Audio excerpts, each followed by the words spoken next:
Hi, I'm Liron Cohen. And I'm Mimi Torchin. And you're listening to Lady Parts TV, the podcast. Whee!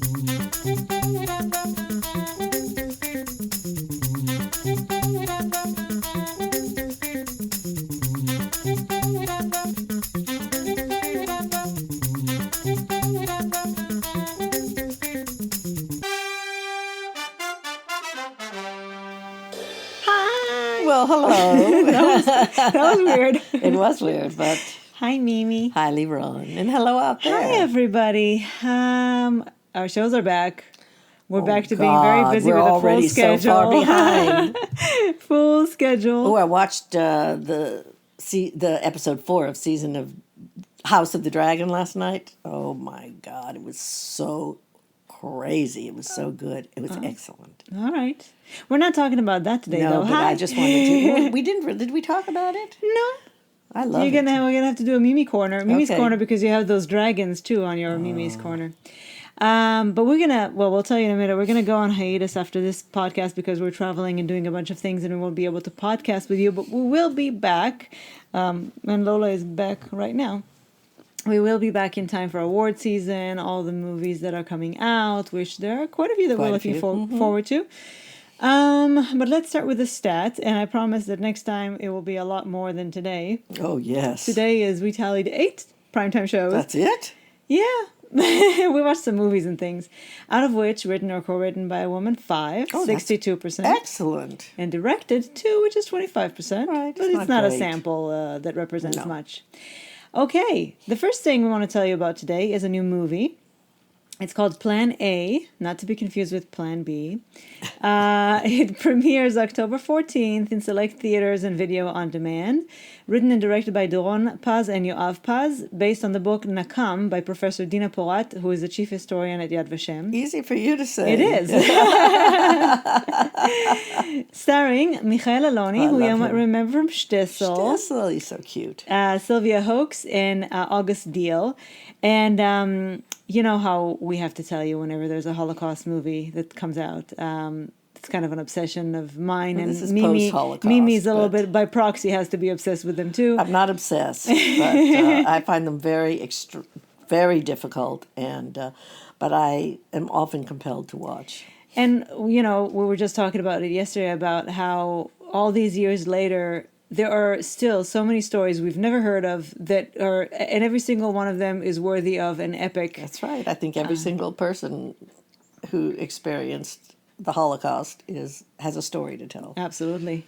And this story is something I've never heard of before, quite a fascinating story about a group of Holocaust survivors at the end of the war, when people had to either travel somewhere and immigrate to another country, or some of them tried to go back and they found their houses occupied by Germans, citizens of the country, people who took over their houses and wouldn't give them back, or people who felt they couldn't stay in their previous countries anymore. They just didn't feel at home anymore. I mean, they weren't being necessarily persecuted, but they were still hated. So this group of people, and some of you might know, Nakam is from the word vengeance or revenge. Some of these people decide to, before they leave, to take some revenge. An eye for an eye. For the people that they lost and for what they've been through. It's a true story. And it's quite fascinating. It was shot beautifully. It was gorgeous to look at. It was acted very well. It's not the most amazing movie I've ever seen, but it was an interesting story. And it was told in a compelling way. Yes. And again, all these stories that come out of the Holocaust, I'm just interested to know all of them. To me, it was a strangely lacking. There was something sense of missing. Excitement. There wasn't a build. The build up to, the end wasn't very compelling. I felt the story was compelling. Everything about it was good. The acting was very good. It's just there was something missing as far as suspense and that sort of edge of your seat. Yeah, it went kind of in a straight line. It didn't have exactly. enough peaks and valleys. Right. But again, it was it was beautiful to look at, and it was acted very well. It was very moving. It didn't show too many. If you're worried about graphics and things like that, there were some, but not as far as Holocaust movies go. No. It was bearable.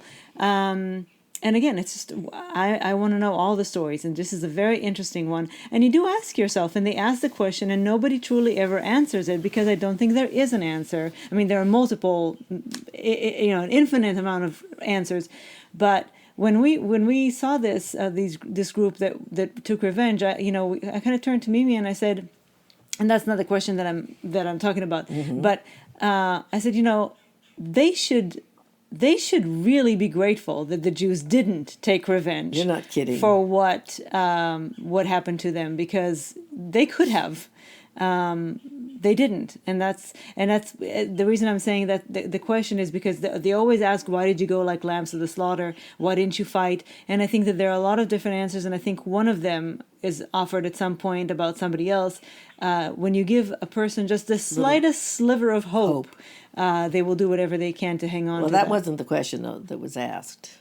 No, the question was asked if everybody in your that was another question. Yes, but that was the framing question, right, for the movie. And the end. Yes. What would you do if everybody in your family had been killed for no reason? What would you do? What would you do? Yeah, but I think it's also in the same vein of that question that they always ask: why didn't you rebel? Why didn't you? Not that it was that easy. They make it sound as if it was that easy. We saw what happened when people tried to rebel. Just check out the Warsaw Ghetto. But it's an interesting, all that stuff it's very interesting to. I mean, people think they know what they would do in such a situation. The Warsaw Ghetto, though, is a different circumstance than people. As someone said, there were 150 people. And yes, there were but they also had weapons, and yes, they didn't. Or, for example, we just watched the movie "The Escape from Sobibor," right. Which is available now on HiFlix, which is becoming one of my favorite new streaming services. It's an older movie from the 80s, but just a TV movie starring Alan Arkin, and it was about the most successful escape plan ever in the history of the Holocaust. And I just highly recommend that you watch it. Film. I'm not going to tell you just in case you don't know the story. Rutger Hauer is in it too. Yeah, I'm not going to tell you just in case you don't know the story, but it wasn't that easy. It really wasn't. So, and there was so much at stake. Anyway, Plan A will be available October 14th in select theaters and video on demand. And again, any movie that tells a story from the Holocaust you haven't heard before is worth your time. And it's a very professional film. Oh, all right. Another story about injustice, just different. Yes, it's called The Justice of Bunny King. Or The Injustice of Bunny King. But yes, exactly. There is no justice for poor Bunny King. Opens in theaters September 23rd. And then premieres on demand everywhere September 30th. Okay. It's directed by Gaysorn Thavat. Is that a woman? It's a woman, decide? Yes. We didn't decide, but she was a woman. No, I know. I know. You looked it up. I know. Yeah. Written by Sophie. She's a woman. I don't care what she is. Written by Sophie Henderson, starring the divine Essie Davis and Thomasin McKenzie as her niece. Yes, if you don't know who Essie Davis is, she used to be Mrs. Fisher. And she also had a wonderful arc on Game of Thrones as an actress, a traveling actress. She was divine. This is about a mother. It's a New Zealand film. It's a New Zealand film, right. And as you know, probably Essie Davis is Australian. And Bunny King is this very charismatic, headstrong, basically homeless woman with a sketchy past. And it opens with her doing squeegee on a... Cleaning window sills. Right. Shields. And her immense charm, and, she's not pushy. She does quite well, actually. She has 2 children who are in foster care. And she promises her 7-year-old, she's going to be 7, that... 6. Oh, she's only going to be 6? Are you sure? Okay. Anyway, that she's going to give her a birthday party. And a promise that she really should not have made. She should never have made, Yeah. But the movie is basically, first of all, she wants to get her kids back. That's the goal of her life. She adores them. And at some point you find out why she lost them, too. Yes. And it's even it's even worse when you find out why. It's her trying desperately to work with the system to have this time with her child and her daughter and her son to give the little girl a birthday party. And the system is not cooperative, and it never is with people who are powerless. They are taken advantage of. They always have to adhere to the rules, which a lot of people withstanding And in some the of world the rules don't. are so arbitrary. Arbitrary. I do want to mention she has a niece who is running away from another bad home. Yes. And she takes her with her. She's trying to save both of them. And you know what was interesting about the bureaucracy of it all is that individual people were kind. Kind, but exactly. the system just sucked everything in and just didn't allow for any humanity. No, there was no wiggle room. There was no room to say, okay, this is what you're supposed to do, but I'm going to let you do this. Yeah. Because everybody's always in fear of their jobs. And because some things are just you can't fight the system because the system is very rigid. But this is such an important story to tell because so many people, one instance in their life, their entire life changes, and then it becomes a snowball where you can't get a break. You just can't get a break. They won't let you get a break, and then you end up having to do desperate things, and then you get even worse trouble. It's a heartbreaking movie, and but it's very well worth your time. And It's so Essie moving, and Davis. Essie Davis is just, she will grab you by the throat and the heart and the emotions and doesn't let go. And no matter what she does, you're on her side. And it's especially important to watch as a woman because again, so many times the women end up in the system because they are the victim, and what they have to do to survive or to protect their kids gets them into these messes that then they can't get out of. It's like reminds me of Maid. Yep. It's such a crushing story, and I bet it happens every single day in every country in the it world. does. Yes, multiple times, many times over. So It's called The Justice of Bunny King, opens in theaters September 23rd, and then the week after later it will it'll be come out on demand. demand. Don't miss it. We recommend it highly. Yes. Oh gosh, Mimi, we're just going from bad to worse I here. know. Okay, this is a new documentary that actually just aired on HBO, but if you missed it, it's available on HBO Max. And you might have missed it. You might have missed it. It's called Escape from Kabul, directed by Jamie Roberts, and it's exactly what you think it is, but more. We all know, I'm assuming, what happened last year when America left Afghanistan. We all saw the images that are now, I think, engraved in all of our heads and brains of the people trying to grab onto planes and, crowds in an airport trying to get out. It recalls Saigon and the people hanging from the last copter out of Saigon. So, but this is actually a lot more than that because there was so much more that we didn't know. And what these people managed to do, which I think is amazing, and I don't know how they did it, honestly. They got interviews. First of all, they have some exclusive, never-before-seen footage. It's just devastating. And secondly, they have interviews with every possible side in the matter. So they have interviews with people who managed to get out and some people who didn't. They have interviews with the Marines who were part of the mission of trying to get people out. And actually, they speak extremely candidly. Yes. And they have interviews with Taliban leaders. It's just amazing. How did they get them to? Well, I'll tell you how they got them to sit there and talk because they're all glowing with the victory. Yeah. It was like, oh my God, I can't believe they got that. And what happened? I believe that this was such a monumental failure. fuck up. Yeah. Although they did get thousands of people out. But after leaving, thousands of people behind in terrible conditions, is that no one expected Kabul to fall within days. Well, then it was an intelligence failure. Well, I think they didn't really think the government would desert the city and that the forces would run away. And I think after so many years there, they should have known better what they were doing. I'm not pointing fingers at anybody. No. I'm just saying this was devastating. Totally. In every possible way. And I heard, besides the Taliban leaders, I'm not hurting for them, but I heard for everybody, because also when you see these soldiers who were grossly unprepared and kind of left out hanging in the wind, just deal with this by yourselves.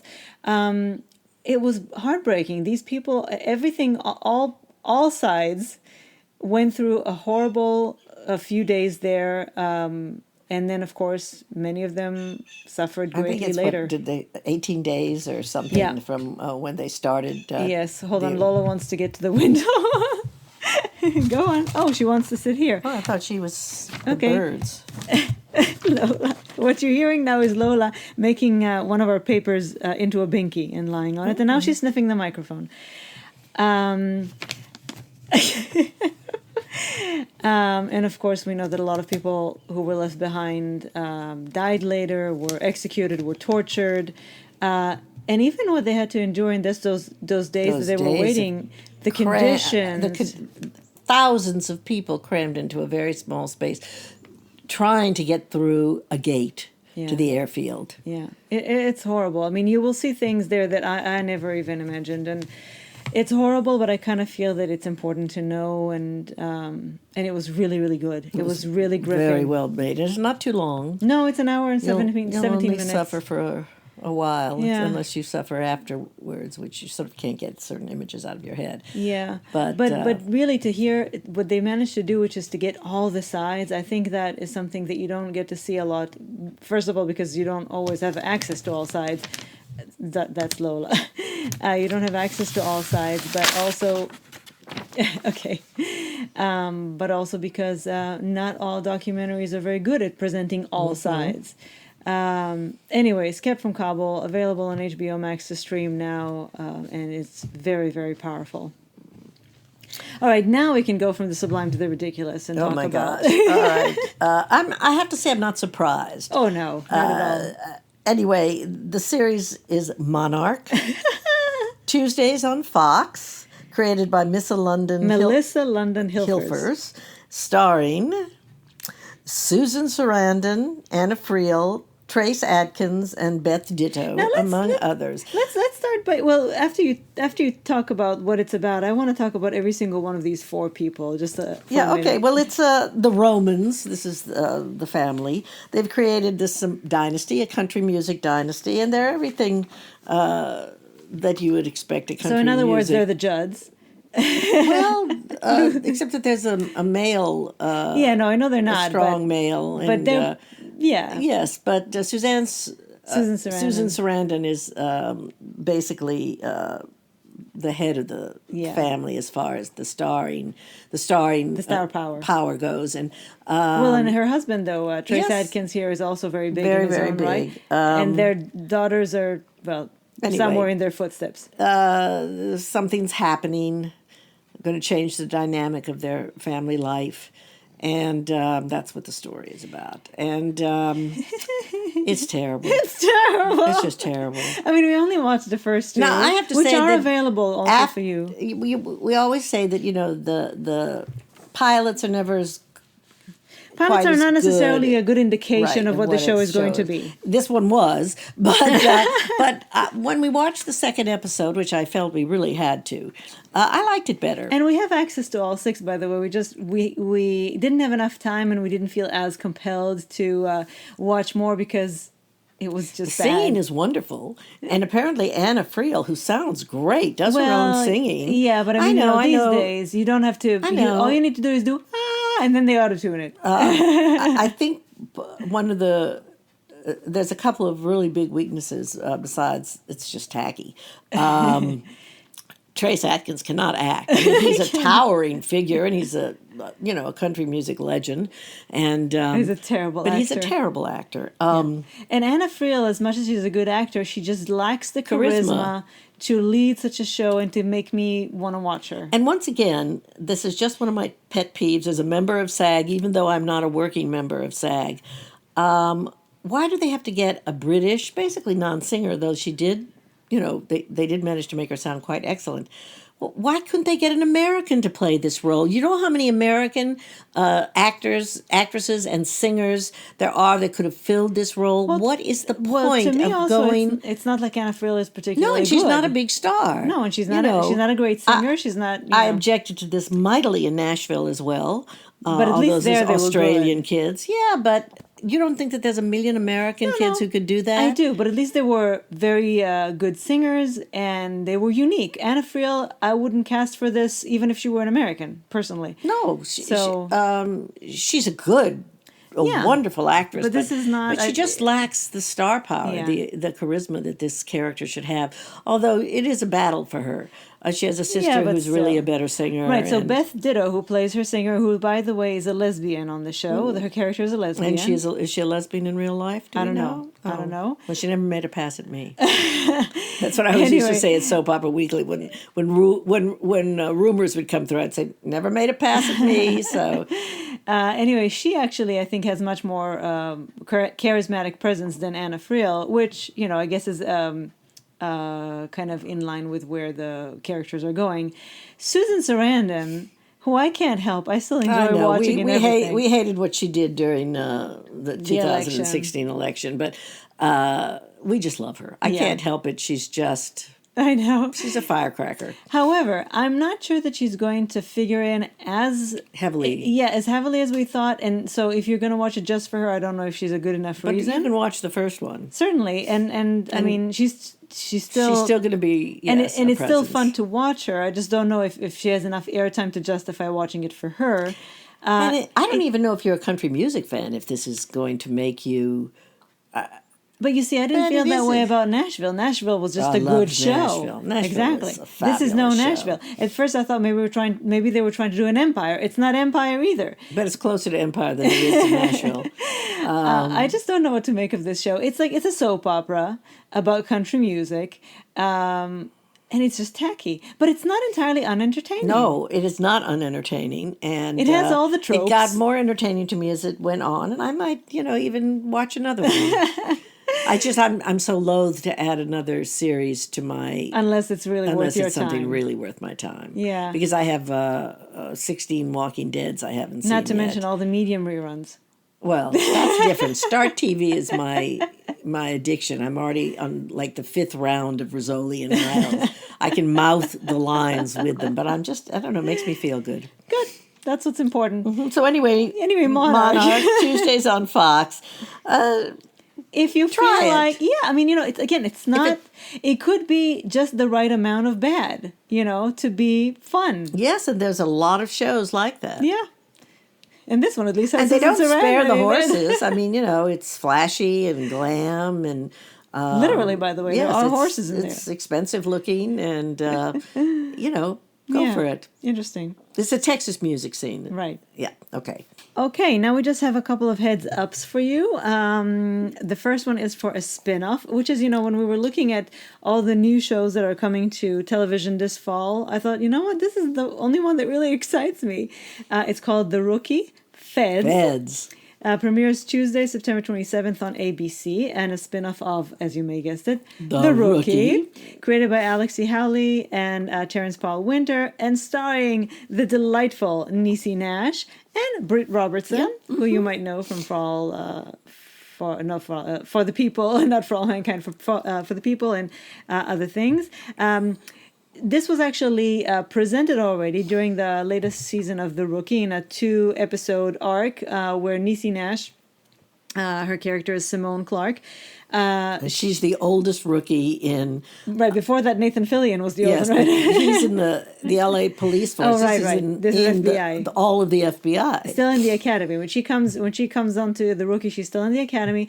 I believe she used to be a guidance counselor at school, and she's called in because there's an issue with one of her former students, and she sort of inserts herself, really. Well, she comes on to just give a few tiny little insight, and then she decides, no, I'm seeing this through, and I'm staying. And she and Nathan sort of hit it Fillion, off. Yeah, they partnered, kind of. Talk about a firecracker. Oh my gosh, I she's just so love great. her. And the minute though I saw this, it was 2 episodes. We said, this is going to be a spinoff. Yeah, for sure. Absolutely. And it And is. if it wasn't going to be, It should have been, exactly. Oh yeah, it's going to be delicious. fun. I love Rookie anyway. It's one of our really favorite good. shows. Yes, and so I'm looking forward to this because Niecy Nash is great, and she's a lesbian, by the way, both in real life and the character. And they're going to have a little spicy casting. Right. Yes. Her wife, Jessica Niecy Betts. Nash's real life wife, Jessica Betts, is going to guest star as a potential love interest for Simone.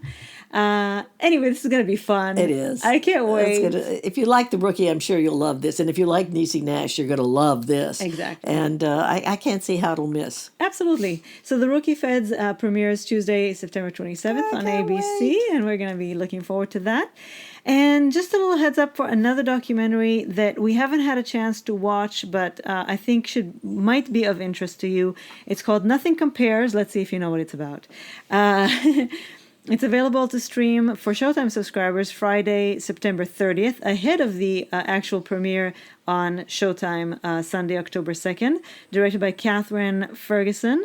And this time I will do something I don't usually do. I'm just going to read to you what the press release says. And this is the story of Sinead O'Connor's phenomenal rise to worldwide fame and how her iconoclastic personality resulted in her exile from the pop mainstream.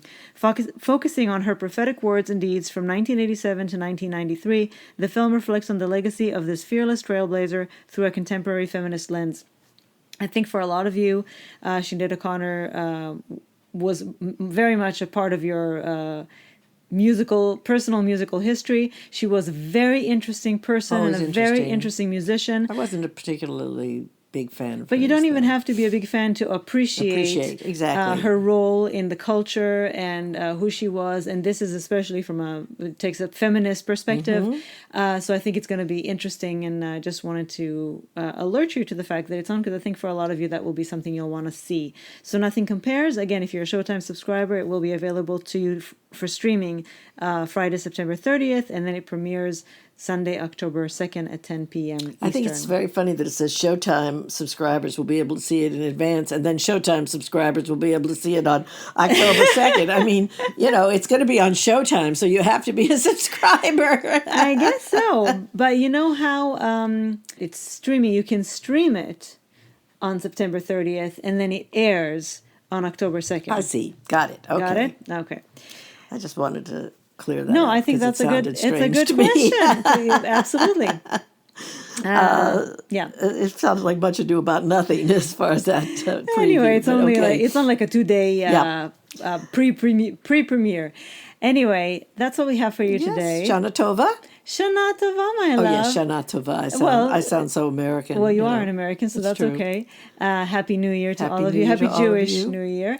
And if you're, also observing. Observant, Yeah, I was going to say yes. celebrating, but Yom Kippur is not exactly a holiday Well, to we celebrate. can't say Happy Yom Kippur. Exactly. So no, but if you're observing the rest of the holidays, may they be good, and may you spend them with loving people and in a good, productive way. Absolutely. And I hope you have a wonderful breaking the fast. And we will see you after the holidays. Yes. When I come back from Israel. From the Holy Land. From the Holy Land and into another holy place that we haven't been into for a long time. I haven't anyway. So we'll talk to you kind of around the end of October, early November, and I'm sure we'll have lots to tell you about. So thank you for joining us and stay in touch. Stay healthy. Bye. Bye.